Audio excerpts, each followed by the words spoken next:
Welcome to Behavioral Health Today, a podcast by Triad Behavioral Health, where we cover trending topics in behavioral and mental health.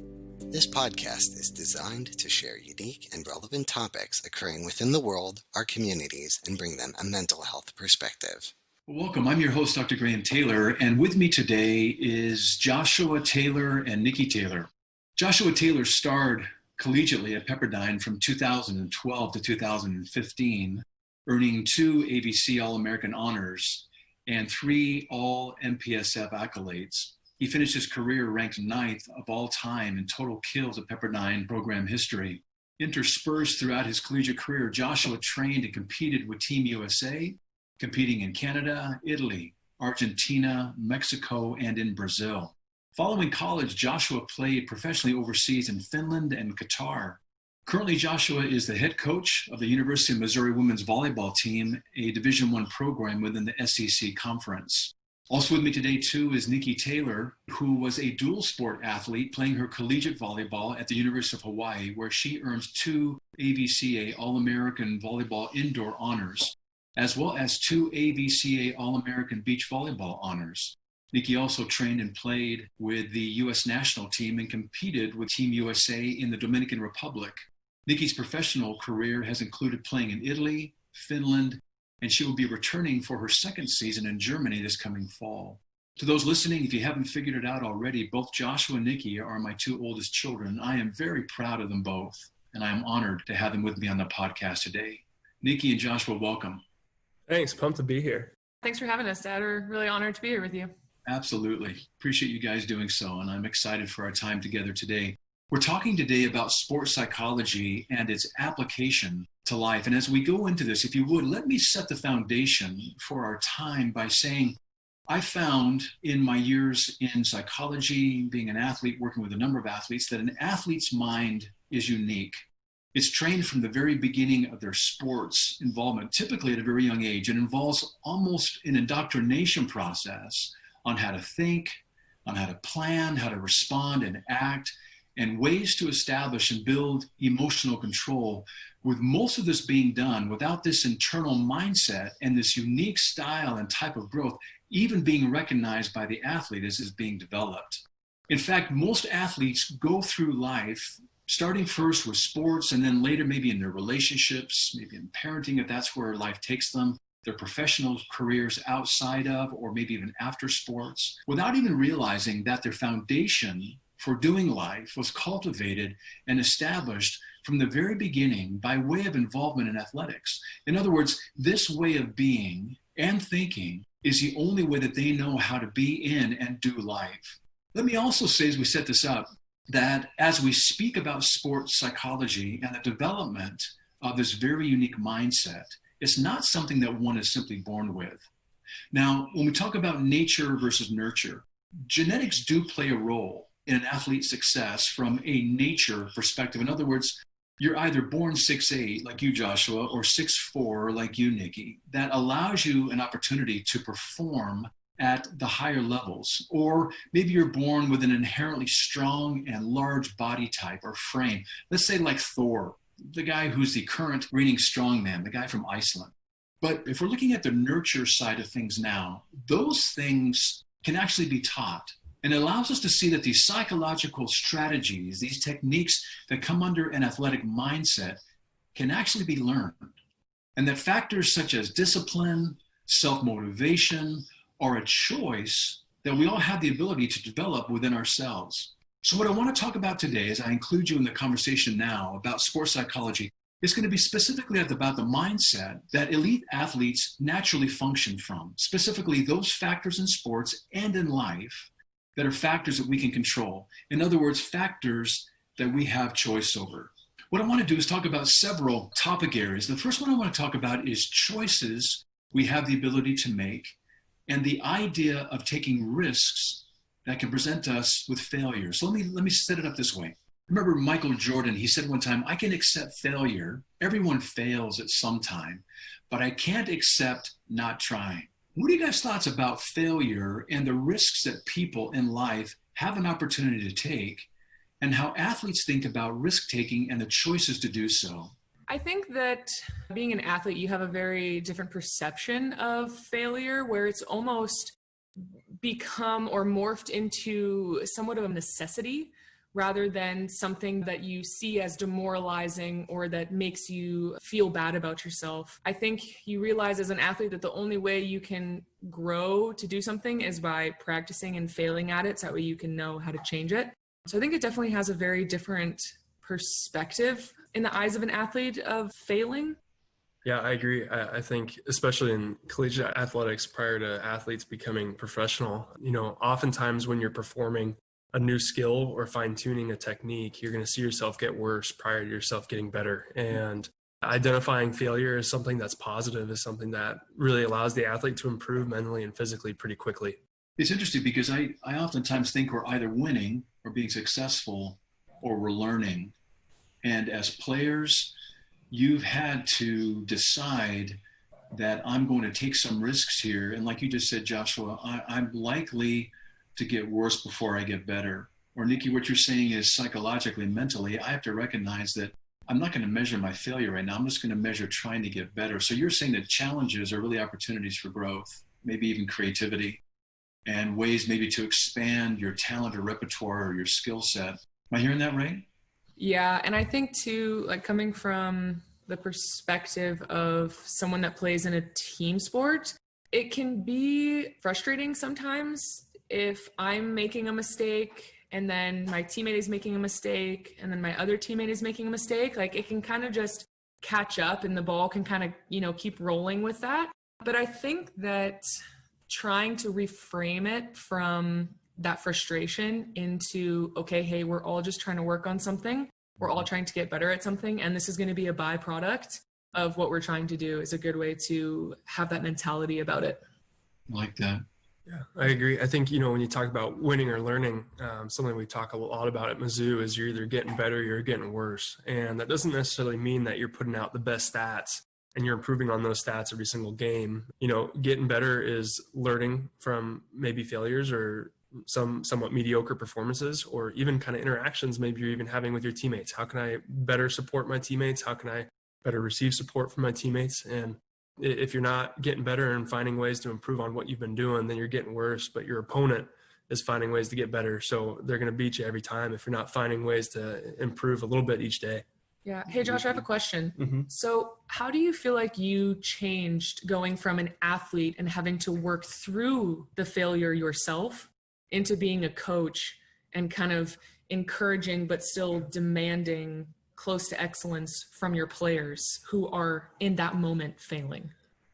Yeah, it's interesting. I think I was far harder on myself as an athlete than I am a coach. And, as a coach, I'm never going to expect my girls to be perfect, but I do expect them to chase excellence. And we hold them to a pretty high standard here at Mizzou. And, I think a big thing is really, really kind of requiring them to stay in the moment is what's going to create some great improvement. And I think one of the things we don't tolerate is our athletes hanging on to the past or, looking too far ahead to the future here. And, usually looking back creates some regret and looking forward creates too much anxiety. So I think the big thing, especially for improvement, is staying in those moments and really kind of holding themselves and us as a coaching staff, holding them to a high standard. That's a good question, Nick. I like that one. When you're talking about, Josh, chasing excellence, I want to segue just a wee bit into why it's important to actually have practices. And we can practice things, again, not just in athletics, but these things we're talking about today are all transferable into life. These are not techniques, strategies, a skill set that's reserved just for athletes. In fact, this is what allows athletes to take it from good and make it better, make their better best, and really perform at that highest level possible. And it's something that we learn how to train. Same when we train our body, we get to train our mind, and these things are transferable. So talking about the importance of practice, you're talking about chasing excellence. Oftentimes I would say practice perfect. It wasn't looking for the absence of failure or mistakes. It was the attempts. It was actually what you're saying here, chasing excellence. So why is it important to practice? I think being comfortable with failure is pretty important. And I think, when you look at competition, that's about 10% of what an athlete does. And, the other 90% no one sees because it's in the practice gym or it's in the weight room. And, I think the big thing with practice as well is realizing that sport, and I think life as well, is a huge majority process focused versus outcome focused. And the outcome will happen if you're focused on the process in the moment. And I think you break down technical skills like receiving a serve in volleyball. If I'm focused on a couple key things to perform that skill well, then the outcome usually takes care of itself. And I think you can relate that to life as well. If I'm putting in the hours and I'm doing right things, and I'm doing right by my coworkers and by my staff and doing the best of my ability, then the outcome will typically take care of itself. But life is just so process focused. And I think oftentimes when we see failure over and over, it's because we're too focused on the outcome rather than the little things that make that one big thing happen. What I like about that piece, Nick, I want to ask you the same question here of, I know that outcome goals are not something that we can always control. I can't go out and score 20 points every night. I can't go out and, hit 650 every night. I can't win that bid in business every time I put in a proposal. It just doesn't happen. However, what you're suggesting, if I'm chasing excellence and doing my very best and doing right things, being responsible for myself, you're talking about what I can control are the effort-based or the process-based parts of what I can be disciplined in. So the practice focus is really about building disciplines, isn't it? Yeah, and I think that I really tried to change my perspective a couple years ago of what, kind of quote unquote practice was supposed to be. And I did this because I read a book by the all-famed John Wooden. And I really resonated with one of his quotes that said, "Failing to prepare is preparing to fail." And I thought, wow, that's such an interesting concept to think that everything that I do in a quote unquote practice is really just a preparation for that 10% that Josh was talking about, where I'm in competition. Because that's, when the lights come on and we're wearing the cool jerseys and the nice shoes and everybody's out and there's music and it's this whole kind of theatrical thing. But, it really is only the 10%. And the other 90% of that, preparation that I do is what I should be doing in practice. And I really resonated with how having that mentality of, okay, the only way that I can kind of prepare for what I'm doing is to try and do it. And if I fail, all right, I have another chance. I have another preparation moment where I can go ahead and try and do that. And I'm kind of good to go. You both are talking about the disciplines. It's fun to watch people in the Friday night lights, and that's why we play. That's why we practice. That's what we go watch, all those things. And that's the outcome of all this preparation. How it goes, it doesn't matter. But what I see really being key is that most people don't see the 90%. They don't see the ice baths. They don't see taking the Motrin. They don't see the aches and pains, the sprains and the strains and the breaks. They don't see the rehab and all those things. But all of those things put together, whether you have injuries or not, but the practices you put in, what I see are those are places where we build disciplines. For me, things like disciplines, like you guys are talking about, if I could just cherry pick some things you've said and maybe just could have put a frame around them. You're talking about athletes with this mindset have the ability to postpone gratification. They may not be successful the first 10, 20, 30 times on this new skill they're trying to learn. The old, very well-known adage, Edison, failed 1,000 times before he made the light bulb. 1,001, he made the light bulb. And he said all those prior times were just about learning, what not to do and what to do. That's what we get to do with athletes. So the ability to postpone gratification in order to learn how to do right things. You're also talking about tolerating frustration being a very essential part of a mindset. These are skills that we can learn: postponing gratification, tolerating frustration. You're also talking about developing emotional muscle here, how to manage those things that are really, really tough. And I'm also hearing you say how to prioritize, if you're working in a team sport versus more an individual sport, but a team sport, you're talking about prioritizing selflessness and being other focused, almost being in a servant leader role if you can. Say just a wee bit about that. Yeah, I think that it's hard because when you play a team sport, you have these visions that you want to have individually for yourself. Okay, I want to perform really well in this match. I want to get so-and-so amount of kills and things like that. But really everything that I do, if I'm, trying to get so-and-so amount of kills, is what's going to help the team get better. And at the end of the day, that kind of has to be my main goal, my main focus. And I think building, like you said, that emotional muscle is really hard. You have to fail so many times until you can be comfortable to fail. It's not fun. And there's a lot of weight and heftiness behind what you are failing at, because I'm trying so hard to perform well and it's not happening. And all of my intention and all of my heart is pouring into that. And then I'm failing at it. And it really carries a lot of weight. This is my pride. This is my joy. This is my excitement. This is, everything I'm working towards. And failing at that so often really does create this thick emotional muscle. I really like this. You're talking about it from an individual athletes on a team side. Josh, as a coach, how do you give your team permission to take some risk, failure, to tolerate some of the frustration? How do you set the framework for that and have that holding capacity as they struggle with purpose, as they chase that excellence? I think the only thing that gets punished in our gym is lack of effort. And I'm never going to punish one of my players for doing everything right and then making a huge mistake after doing the best they could. I could care less if they make a million mistakes after doing everything right leading up to it. When there's a lack of effort and, they're not giving their all to the team, that's when we're going to have an issue. But I think when it comes to the servant leading stuff that you're talking about, being a part of, and this is something I wish I would have realized a little bit sooner as an athlete, but as a coach, you realize that there's so many people, players, staff, that have come before you that have made your organization so great that you want to do right by them. It's being a part of something that's so much greater than yourself that really gives you some humility and allows you to really go to work for others around you. And, there's a lot that can be accomplished when you don't care who gets the credit. That's really good. So we're talking about motivation or kind of self-discipline. And I've heard you talk about intrinsic versus extrinsic. Even when you were recruiting the other day with a young woman, you're talking about what drives people, and you're talking about, is it intrinsic or is it extrinsic? Are you doing it from within? But you're talking here about even having a legacy of a program, something larger than yourself, and being honored and kind of humbled by that. I'm going to work hard to honor them and respect them that have come before me. I really like that. Absolutely. And I think back to when I was at Pepperdine, my head coach, Marv Dunphy, he has Olympic medals, multiple NCAA national championships. He's in multiple Hall of Fames. And one day after practice, I was kind of being a turd. And he came up to me and he said, "Joshua, what if everyone on this team was just like you?" And it was one of those things that was really hard for me to swallow, because in my mind, I said to myself, wow, we'd get nowhere. This practice would have sucked. We would not be prepared for our match this weekend. And, that's a heavy weight. And you think about that, especially as a head coach.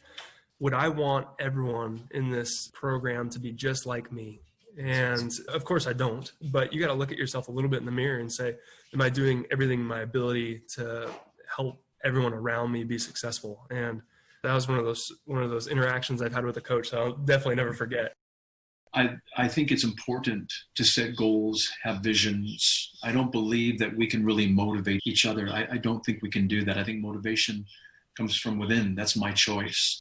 You can cast a vision for me, and you can hold something up to me as to maybe what could be if I wanted to choose to commit to it, tolerate frustration, all those things we talked about earlier, be disciplined in myself. Those are choices. So I think expectations are really the cornerstone of the start of every endeavor. And I know when you guys go into your season, both as players and as coaching, you're setting for yourself and for those around you things that we're going to strive for. And I remember talking with your coach one time, Josh, Mark Dunphy, guy who's been there and done all that. He's the John Wooden of volleyball, clearly. I asked him one time, what sets the elite athletes apart from the really, really, really good athletes? And he said, the elite athletes do nothing that would deter them from or risk them not attaining their goals. Nothing would deter them from that. Everything they do once they set a goal lines up with that goal being attained. That's a pretty sobering thing. That's a choice. We get to do that. But in setting expectations, the outcome versus effort-based, everybody wants to say, well, you want to go give 150% or 110%. You ain't got 150%. You haven't got 110%. You got 100%.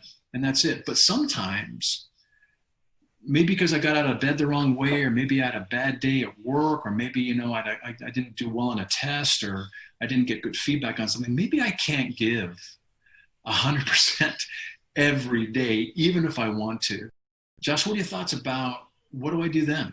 It's a tough one. And I think, you see it, especially at the collegiate level. These kids are going through some pre-developmental years of their life. They're learning who they are, and they're trying to navigate things and find themselves a little bit. So you run into a lot of emotional things, which is totally okay. You want sport to allow them to fail, because sport is much nicer than real life. And if you can teach things in sport, it's pretty awesome. But kind of what you're talking about here, there's often times where our girls will come in and they do not have 100% in the tank. I even remember when I was in college and I was exhausted one day, and Marv said, how much do you have today? And I said, coach, maybe like 60, 70%. And he said, well, I better get 100% of that 60, 70% today. And because again, it's not expecting perfection, but it's expecting you to give everything you've got. And because you're right. And I think that is what sets elite athletes apart. I think also elite athletes realize that everything they do either helps or hurts the team. And identifying that you don't have everything in the tank is okay, but not giving everything that you do have in the tank isn't. Yeah, I think that it's really important to just be honest about how you're feeling in that moment. For example, when I had a pretty rocky college career in regards to injuries, I mentally could give my 100%. I was there. I was zoned in. I was ready to go. But I was sitting on the sidelines the entire practice, watching, doing nothing. Right. And I physically could not give my 100%. It's so hard to kind of just sit in that moment and just kind of hold it there and say, I can't give my 100% in this way, but hey, maybe I can give 50%. I can get up, I can go and shag balls. When my teammates go and get water, I can come in the huddle and give them high fives. I can stand there, I can be with my team. And it goes back to that feeling of, okay, I'm sorry, but I just don't have that 100% in my tank right now. I really don't. But I have X amount, and I will give you 100% of that X amount. And that's going to be all I can provide for right now. What I like about both you're saying in that is, again, that's my choice. And that's something that I can choose to live in my life no matter what I'm doing. And I think the way that we do anything is the way that we'll do everything. And even if I haven't got it fully in my tank, I can still choose to do the small things that can accumulate over time and really contribute. And if I can't pick myself up, I get to pick others up. I think that really applies as well, because if you're thinking about it, like Josh said, right, I can't give my 100%, but I can give 80. That's not just on the court. That is in the locker room. That's with my teammates, checking up on them, making sure they're okay. That's me studying after I've had 5 classes in a day and had a 2 to 3 hour practice, and then still studying for 2 hours in the evening. That's me eating healthy, me stretching or icing. It's not really just in the practice. It's in every aspect of what I'm doing as a human being. I'm going to push the envelope a little bit here and maybe even ask kind of a couple of controversial questions just to stir it up, if you allow me. Let me make a statement. It's the challenge about taking risks and how folks oftentimes will create excuses versus accepting a reality. And maybe for some, I can, just from a psychologist's point of view, I can go back and I can cite a number of reasons why people would struggle with reality. Maybe there's shame, maybe there's guilt, maybe there's a historic component in their family of origin where losing face, that kind of thing, was very, very risky. But let me ask you, do you believe that people really give their best that they can in the things that they do? I think people rarely do the best they can. And I think the reason being is because giving your best every single time means that you've immersed yourself in the pursuit of excellence. And excellence is something that's rarely attained because it's very difficult, right? And I think another reason is because people rarely do the best they can. And along with that comes a really high level of risk. And because if I'm giving the best I can and I don't succeed, well, then maybe I'm not enough. Right. Maybe I should just quit, or maybe I'm just not cut out for this. I don't know. But, and that ends it right there. And I think what we talked about, kind of repetition and how often your repetition results in failure prior to seeing success, is something that really deters people from continuing to do the best of their ability. And I think that's why we don't see as many people succeeding as we possibly could. Yeah, I would like to ping off what Josh said and maybe add in a different perspective to that. I think that that is 100% true. I think that there might also be another way to look at it, in the sense that if I, let's say, give it my all, that's now what someone is going to expect of me every single time I'm there. Exactly. So I'm setting this framework of I'm going to hit and attack the ball with 100% of my power, with all that I can possibly give. And, now that's the expectation that I've put on myself, is that with every single touch I have, it's going to be my 100%. And it's kind of this framework that I set for myself, or this expectation that others now have of me. I think sometimes that can frighten people, maybe because they are afraid of failing at that.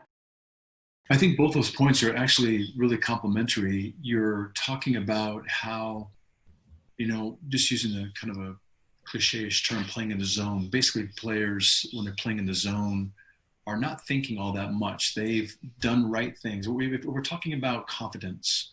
Confidence has to be earned. You just can't compliment a player or say, hey, you're a really good worker, and for them to have confidence, they got to earn that. And the way that if we were to reverse engineer that, goes back to the practice things we talked about earlier. If you want to earn confidence, you have to do right things repeatedly.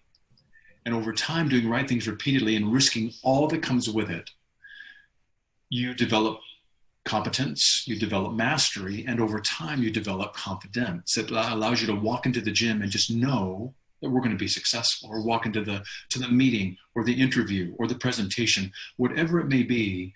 You practice that in such a way that that becomes a part of who you are at the level at which you play at all the time. But it's risky, because what if along the way my value, like you're saying, Josh, gets attached to me having to do that, and my worth, my value?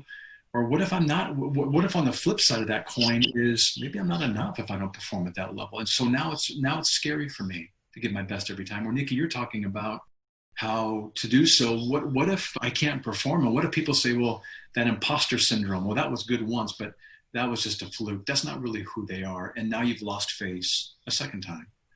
So I can see what you're saying is that people are afraid to give their very best, because what if some of these narratives become a self-fulfilling prophecy for them and they end prematurely? Am I getting that right? Yeah, and I think too, when you make a mistake in your everyday life, it can kind of just be easily swept under the rug. But when you're an athlete, it's for everyone to see. That can also add to what Josh was saying, of that fear of, man, I'm not enough, because everybody can see it now. Yeah, there's no critics like the ones that are sitting in the stands or behind the boardroom table. It's the ones who go out there and put themselves out there that are the winners every time, in good ways. Yeah. One of the things I see being such an important thing in our lives is for us to know ourselves. And that sounds a little cliche-ish, but if we don't know ourselves, what are we doing? What are we pursuing? And part of the work that I do, helping people identify what their gifts and their talents and their abilities and their skills are, that they've been uniquely gifted with, to then build their life around those things. I believe that these talents, gifts, skills, and abilities bring us fulfillment personally when we understand what they are, and we really pursue them with some fervor, and those around us get blessed. And I think there's a really nice win-win to that process. But knowing ourselves is pretty key if we're going to be making a difference. Talk about how you went about understanding some of your gifts, besides just some of your height and some of the athletic abilities, but just qualities within, and also how you find helping others around you that you play with or work with find some of what their talents and abilities are, so they find unique ways to contribute based on those gifts and abilities. I think identifying your gifts and talents and abilities can be difficult at times, because you got to be pretty self-aware. And it took me a while to be self-aware enough to kind of learn enough about myself to start becoming elite. And once you identify those gifts, you got to put yourself in situations where you can be successful, and identify maybe where you have some deficiencies, and seek not necessarily help in those areas, but that's when you allow someone to come beside you and say, hey, I need some help with this. Let's find a way to be successful together. You're not going to find two people who are the same. And I think that's what makes things incredibly unique in the sport world as well as real life. And, Yeah, but I think it takes an extreme level of self-awareness to identify those unique skills. Like Josh said, no two people are the same. Mm-hmm. People are going to think different thoughts, feel different things, believe different things. And one way when you're kind of working in a group setting, you know, whether that's in an office or as an athlete or things of that nature, is just if you can try to be true to yourself, which like Josh said, it's hard sometimes. For example, when I was in Germany this last season, I've always been fairly good at really wearing my heart on my sleeve. I'm just kind of an open book with my emotions. And part of that is I'm a very touchy person. You know, I love giving high fives. I love putting my hand on my teammate's shoulder. And when I was in Germany, one of my teammates didn't really like being touched. And I, of course, didn't know that because she had never told me. So I would go up and give her high fives, put my hand on her shoulder. And, you know, one day she just kind of turned to me and she was like, you know, I don't like that. And I was like, all right, you know yourself. That's great. I know myself. I won't do that anymore. I promise. And it really encouraged us to help each other and build each other up. And the only way we were able to do that is by knowing ourselves, but also by being ourselves. I think that comes down to how we get to respect and not just know ourselves, but ask those around us whom we work with and encourage them to be honest about who are they and what do they bring to the team and where their place for contribution really lies. Not everybody can be the LeBron James and Michael Jordans. Not everybody can be, you know, the Tony Robbins, but all those people have supporting casts around them that allow them to be who they are, and the supporting casts around them allow them to be who they are. And I think as you guys are talking, I'm finding myself thinking is that if I can really know myself, my only competition is me. I'm not worrying about having to be better than you. I'm having to try and be the best of me. I think, again, that's going to be that chasing that excellence or practicing perfect. It's those disciplines that I choose to be. Am I filling myself out for the best I can possibly be? If I'm setting goals with myself, it's not so much about going out and having to beat you. Now, there's a place where if I want to start over you, there's a competition in that way. But the way that I get to that competition is I start with a competition within first, with me. Am I doing every single thing that I can do that gives me the best opportunity when that chance presents itself? So at the end of the day, you know, we're all trying to better ourselves. And if the competition is within ourselves, what's it like when I'm going out and doing a workout? What am I setting as my goal for that day? What comes to mind? For me, I think the biggest thing was being driven by discipline rather than motivation. And I think that was something really important for me to understand, was that motivation hits, you know, peaks and valleys, whereas discipline is something you choose to have. And it kind of takes us back to the beginning of where we were talking about, you know, making those right choices. And I agree with you. When you're disciplined, you're doing the right things and you're focused on the right things. And I think when you get too focused on the outside world or other people or what they're doing or comparing yourself to another athlete, you lose focus on what you need to be doing in that moment. And it's non-disciplined thinking. And when, like you talked about, you know, you're competing with yourself and you're finding ways to make yourself better. I found that being driven from a point of discipline rather than motivation is what allowed me to get there. So that discipline motivation piece, I may not feel it, but it's still going to be right for me to be doing it. There's a discipline. You and I were walking into the gym the other night to go for a lift. And we were talking about how sometimes you may not feel like working out that day. The task is just to get to the parking lot. And chances are, if you just get to the parking lot and just get up and get there, you're going to walk into the gym. There's never one time you walk out of a workout saying, man, I wish I hadn't done that. Right. But that's the discipline, not how I'm feeling about it. Because if I wait how I feel about it, it's almost like a train. You know, the engine is doing right things. That's the discipline. And the caboose is the feelings or waiting for the motivation. And the caboose never drives the train. Right. It always follows doing right things. And sometimes that motivation, that caboose is like 3 miles back. I'm not feeling it for a while, but in time, if I'm doing right things, the feelings kind of catch up and I get to feel good and driven and disciplined at the same time. I like that. Nikki, you got a thought on that? When you're in this competition zone, you know, you're fighting for a position, and that's you as a player. Yeah. And then you also have this fight, like Josh was talking about, you know, with yourself. Yeah. You're trying to stay disciplined. You're trying to do good things. You're trying to do right things. And that's kind of this constant battle of holding yourself accountable. And I think being able to differentiate between your discipline, what you need to do as an athlete in your profession, this is my job, and what you need to do for yourself, which goes back to what we were talking about, about knowing yourself and being yourself. Really being aware of those and conscious of those. Exactly. It's really good. Nikki and Josh, I really appreciate you joining me today. An athlete's mind and their thinking processes are certainly unique. But the ways of training oneself to think really are available to anyone. Anyone can employ these, such that they too can process how to think and how to plan and emotionally respond and purposefully act to the things in their lives. And this mindset can be learned and applied by everyone to further the success in their lives as well. So thank you. Yeah, thanks for having us. This is great. Thank you so much. And for those of you listening, thanks for being part of our podcast. And we look forward to having you join us next time on Behavioral Health Today.